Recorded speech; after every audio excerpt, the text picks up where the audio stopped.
I think we need a new chair. That's better. How about a new desk? Something like that.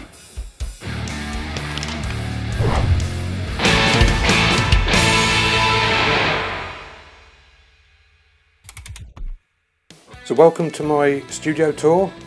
It's a modest studio and done on a very little budget as well.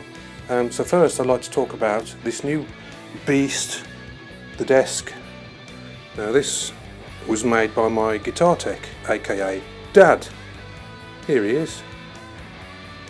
We had this idea many years ago. I saw a really cool desk online.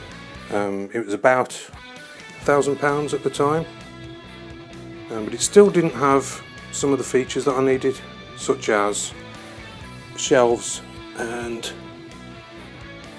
drawers, put things in, and somewhere to put the computer. But at the time I wasn't really writing and recording music very much, so I didn't really feel like I deserved it, so we kept quiet about it for a while. Then I think I started my third album, and Dad just turned around one day and said, I'm going to build you that desk. So I thought, okay, might be warranted by now then, so I didn't feel guilty about saying yes. So I made some sketches based on that other one, which I'll show you here, and then I went on to do a bit more of a CAD version with measurements. So I spent a few weeks making sure all the measurements were right, making sure that the QWERTY desk didn't bump into my legs while I was sitting down, making sure the keyboard desk wasn't too high, so that I was not playing like this. That's the Alesis Q88, and that's one of the main reasons why I needed a new desk. It's because the first MIDI controller I got was a 47 key, and you can't play Bohemian Rhapsody on 47 keys. So I got that and other things, so it was bugging me. I was running out of keys, and there was just nowhere to put it on the old desk, which my dad made as well. So I'd had that for probably, 20 years. And I was so used to that. It was more of a computer desk rather than what we call this, a music desk. Dad's affectionately named this the MD1, Music Desk 1, which implies he might do me another one. No, it's alright, Dad. This is fine, you don't need to do any more. Oh, yeah, we've got some Jack Daniels. Jack Daniels, you can tell it's taken effect. I've only had a little bit, look. So, certain things were needed, like here, so we've got space for a 3-unit rack equipment. So you've got a Kemper there, which is 3 units high. We've got space for 3 more over here, but I don't use any other rack units, so we've got just like a USB brick, modem and stuff. And this bit, so this shelf was for an interface, namely that one, and if I ever get a longer one then there's enough room for that. This is the Scarlett Focusrite 6i6, so I needed that many inputs because of the Kemper having so many outputs for different things. So you can have an output for the dry signal, the stack, and then 2 channels of stereo reverb, so you need at least 4 if you want to record that way. Now why this is at a lower level is that I wanted the speakers that high, so they're at ear level, or ear height, or height, length, width, height. That's weird, isn't it? Shouldn't it be height? English language is very strange. But if we had that go across there, the monitor would be on top of it, and it would be too tall. So I wanted those at ear length, ear height, but I didn't want that too high because I'd be looking up at it. So we dropped that, and he also made this for me, something to put my webcam on, because if I put it on here it's too low for my internet lessons. and if you put it on top of the monitor it was too high. So he's made that and painted that for me to go with the rest of the MD1. So here we've got shelves for things. So we've got the Ditto Looper, Zakk Wylde Overdrive, Digitech Freakout, Dimebag Wah, Mission Expression Pedal for the Kemper. We've got Zakk Wylde Wah Morley Volume Pedal, and last but not least, that's the Digitech Randy Rhoads Signature Prototype.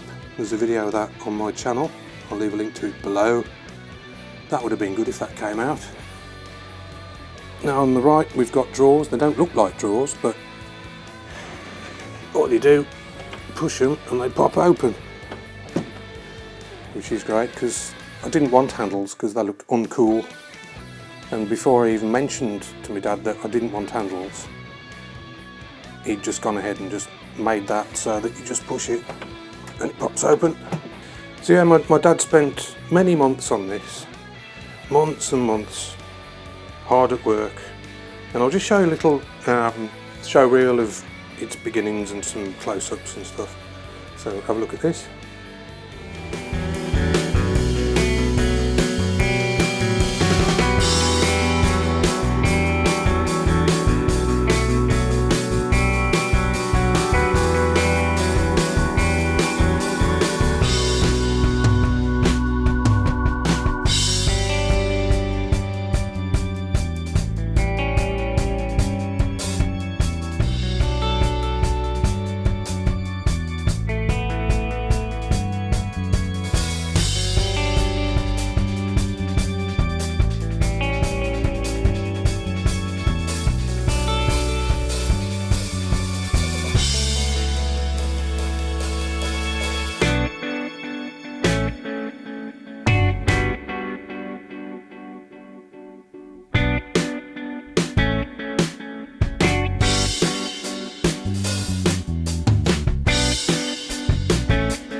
So not long after he finished this, poor bloke got a hernia, and we reckon it was from lugging around all this stuff and working on this desk. So that wasn't very pleasant for him, but he's recovering now. So it's not too bad. He had an operation. So sacrifices you make for your kids, eh? Now when I first got this, we brought it round in pieces and we put it together in the living room. It took about 4 hours, and I got a lesson at 6 o'clock and I literally finished. It was 5:56 when I finished, so I got 4 minutes before my student turned up. So that night when I sat in front of it, compared to the old one, it was huge. I just felt surrounded by this amazing thing, because the other one, as good as it was probably only came out to about there. So there's quite a lot more to it. Obviously to house the 88 key keyboard. And I remember just sitting in front of that desk and just smiling, going, wow. It was just so different being stuck in that other, it was just so different being stuck in front of that other desk for like probably what, 25 years or something. So that one served its purpose, but this will last me just as long, I should think. So I think that's it for the MD1. Many thanks to my pops for making it and ending up in hospital. So I do appreciate it, and I'm still enjoying it, and it's working out fine. It's fantastic. So thank you again, Pops. My dad's actually made loads of things for me. When I first started, he made my first amp and cab. He made my first distortion pedal and compressor pedal. He made pedal boards, you name it. So, you know, he's a electronics, woodwork. You know, the only thing until a few years ago he couldn't do was cook, but now he can do that as well. So he certainly is a jack of all trades and master of everything. Now we're going to the rest of the studio.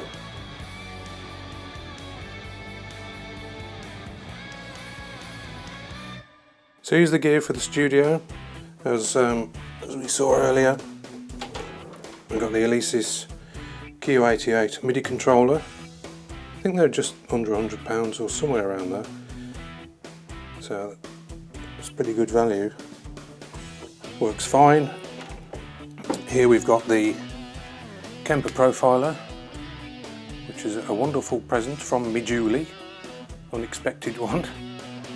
So thank you very much for that, that was fantastic. First thing I did was download the top Jimmy Brown sound and the Boston profiles.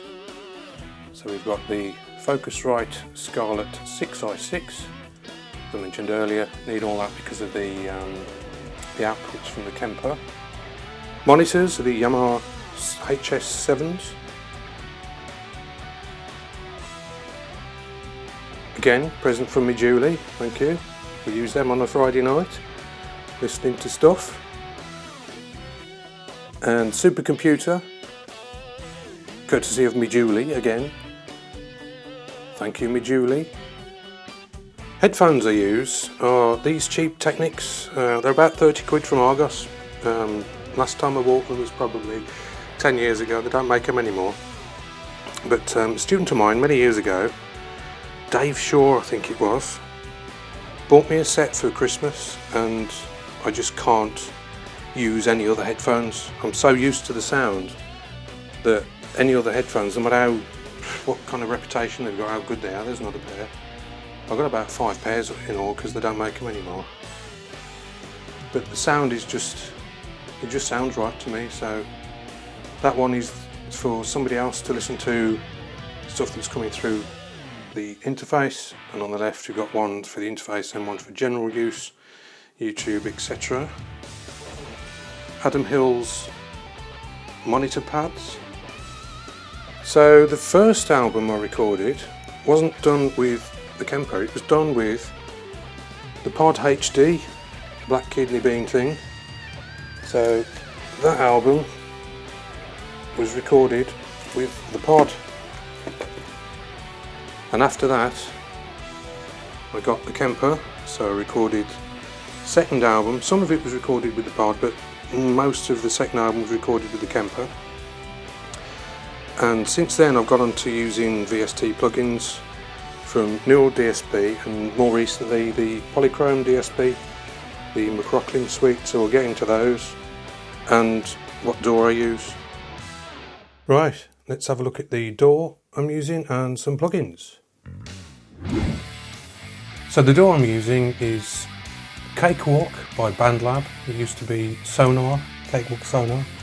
Now it's free, so if you go to bandlab.com, I think it is, you can download it for free.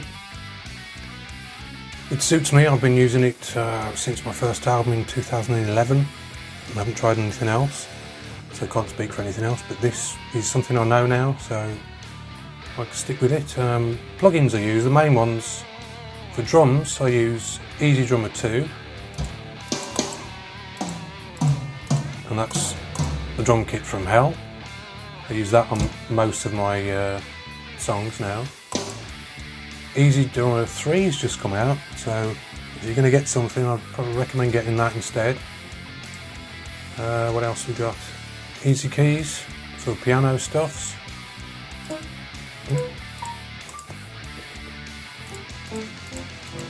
Grand piano. Of all the piano plugins I've used, I prefer this one. I think I've just got to have some reverb, haven't I? I'll get told off for this because people hate when I use reverb. It's a really good sounding grand piano, so that's what I use for any keyboards.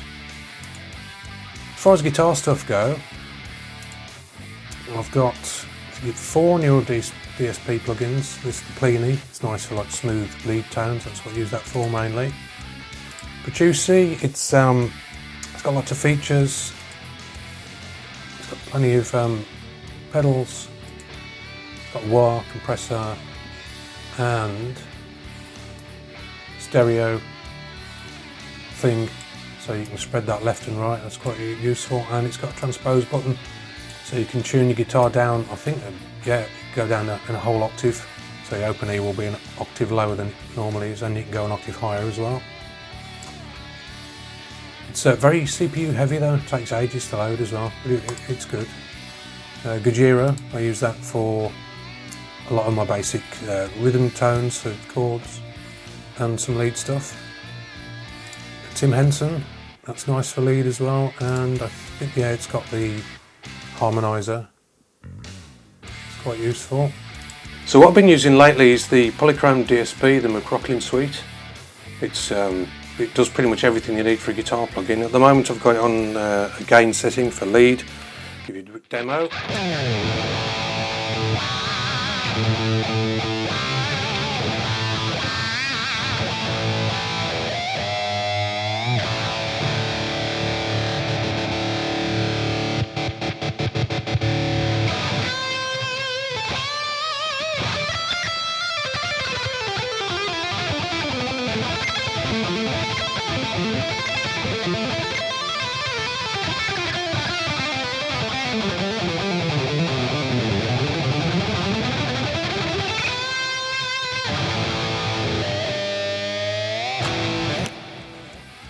Pretty good, it's really good actually. So you got a gain amp, edge of breakup amps, clean amps, acoustic amps.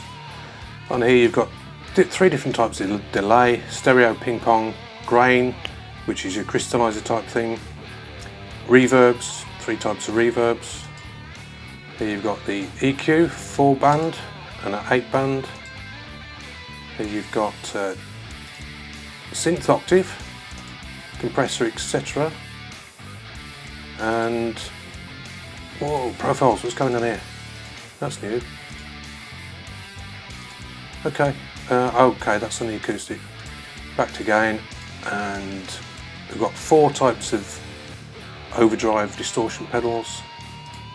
Your IR cabinets. There's your lead again. It's got a widener. So you got this in stereo.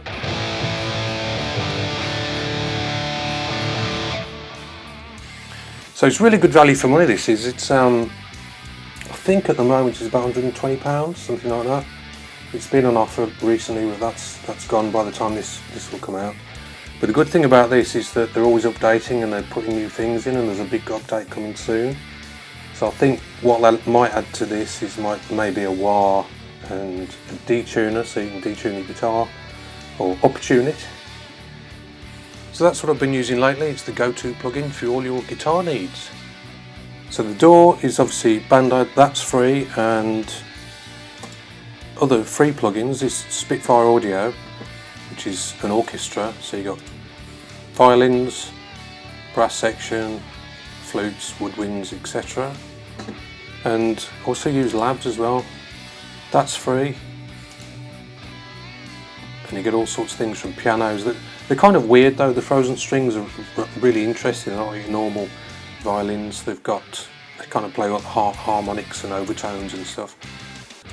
Brass, strings, violins, cellos, electric guitar, orchestras. Yeah, it's good stuff. Leave all the links to the stuff I use down below. So that's just a quick overview of the DAW that I use and some of the plugins. I'll probably do a review on the McLaughlin suite soon, especially when the updates come out.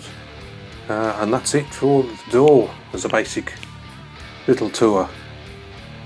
So that's my home studio setup. If you're interested to know what kind of sounds you can get with such a simple setup, and somebody who doesn't know what they're doing like I was when I did my first album, I've got 3 albums, instrumentals, guitar instrumentals. on the usual places, iTunes, Spotify, etc. For the first one, I had absolutely no clue what I was doing. I had to learn as I went, and that got compliments from Steve I for its production. They got Black is White #2 and Sherwood 3. So check those out if you like. And thanks again to my wonderful pop who made this perfect MD1. Hope it's been of some interest. I shall see you on the next one. Bonjour for now.